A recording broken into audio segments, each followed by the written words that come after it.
네, 재미있는 스포츠 이야기를 알아보는 스포츠그램 시간입니다. 유럽의 모든 나라들이 출전하는 유럽 축구 네이션스 리그가 빠르게 정착하고 있습니다. 유럽 축구 네이션스 리그는 유럽만의 새로운 국가 대항전인데 다른 대륙에도 영향을 미칠 것으로 전망됩니다. 한정우 기자와 자세한 얘기 나눠보죠. 네, 한희 기자, 국가 대항전인데 토너먼트가 아니라 리그 방식으로 펼쳐지는 그런 경기죠? 네, 유럽 축구 챔피언스 리그가 클럽 대항전이라고 한다면 이 네이션스 리그는 국가 대항전이다. 이런 차이가 있고요.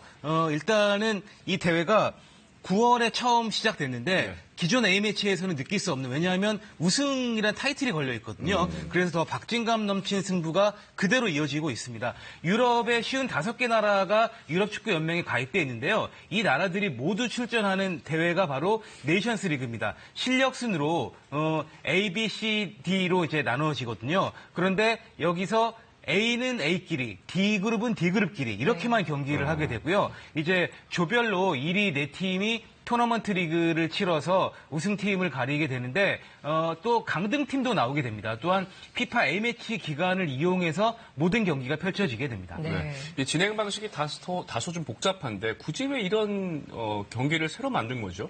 기존의 A매치는 각국 협회가 알아서 A매치를 잡았었거든요. 이것은 유럽 축구 연맹이 뭐 중계권이라든지 스폰서라든지 모든 것을 통합 관리를 합니다. 그런데 이렇게 하는 것이 각국 연맹도 이득이라는 판단이 있기 때문에 결국은 이런 대회가 만들어졌다라고 볼 수가 있는데요. 일단은 나라별로 예를 들어서 뭐 스페인이라든지 프랑스 같은 이런 나라들 같은 경우에는 우승 상금을 탈 수가 있습니다. 또 챔피언 타이틀을 얻을 수가 있고요. 상금이 우리 돈으로 약 95억 원이기 때문에 그냥 A매치를 치르면은 한 푼도 돈이 생기지 않거든요. 이 부분에 있어서 매력이 있고 중위권 팀들 같은 경우에는 그동안에 사실 A매치 상대를 고르기가 쉽지 않았는데 쉽게 A매치 상대를 자동적으로 골라주는 그런 장점이 있고요. 또한 하위권 팀들 같은 경우에는 유럽 축구 선수권 출전은 꿈도 꾸지 못했습니다. 그런데 마지막 그룹, D그룹의 1위 팀 같은 경우에는 올라가게 되거든요. 출전권이 주어지기 때문에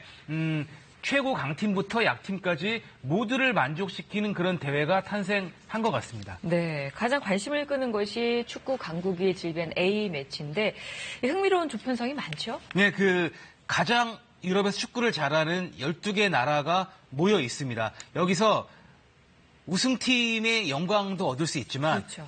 B그룹으로 강등되는 팀들도 4팀이 나오게 되기 때문에 굉장히 강등을 놓고 승강제에서 치열한 경쟁이 예상이 되고 있습니다. 그룹을 소개를 해드리면요. 일단은 월드컵 우승팀인 프랑스, 그리고 영원한 우승 후보 독일, 오렌지 군단 네덜란드 이렇게 세 팀이 같은 조에 속하게 됐습니다. 그야말로 죽음의 조고요. 그다음에 2그룹 같은 경우에는 벨기에가 눈에 띄고 3그룹에는 포르투갈과 이탈리아가 있습니다. 4그룹도 굉장히 만만치 않죠. 뭐 스페인, 잉글랜드, 크로아티아가 있는데 결국은 1그룹과 4그룹의 강팀들이 몰려 있어서 굉장히 흥미로운 경쟁이 예상이 된다라고 볼 수가 있습니다. 자, 지금까지 경기 상황을 보면 그룹별 1위 팀 그리고 최하위 팀의 윤곽도 드러나고 있죠. 예, 특히 독일이 영원한 우승 후보 독일이 우리에게 월드컵 2대0으로 진 이후에 침체의 늪에서 빠져나오지를 못하고 있는데 이번에도 독일이 강등될 확률이 아주 높은 그런 위기에 몰려 있습니다.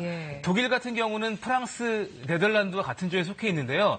프랑스와의 경기에서 첫 번째 경기에는 비겼습니다만 두 번째 경기에서 졌고 네덜란드에게 3대0으로 완패를 당하고 말았습니다. 정말로 큰 이변이 일어나지 않는다면 무조건 탈락이 기정사실화됐다라고 볼 수가 있겠고요. 그리고 월드컵 준우승팀인 크로아티아, 월드컵 최고의 히트 상품인데 스페인에게 6대0으로 졌습니다.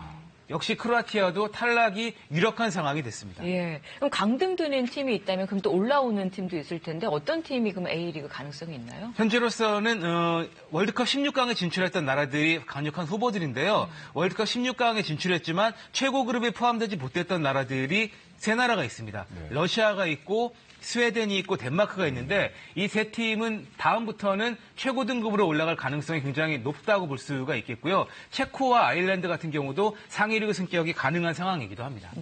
이 유럽 축구 네이션스 리그가 다른 대륙에 미치는 영향은 뭐가 있을까요? 일단은 우리나라에게도 직접적인 영향이 있는데요. 유럽과 유럽끼리만 경기를 하기 때문에 비유럽 국가는 유럽과 경기를 할 수가 없습니다. 실제로 우리나라가 9월, 10월에 중남미 국가들과 평가전을 치른 이유는 이 나라들이 좋아서도 있습니다만 유럽과의 평가전이 불가능하기 때문이거든요. 향후 A매치 평가전 상대를 선정하는 것이 과제로 떠오르고 있기도 합니다. 네, 오늘 스포츠그램 네이션스 리그에 대해 알아봤습니다. 고맙습니다.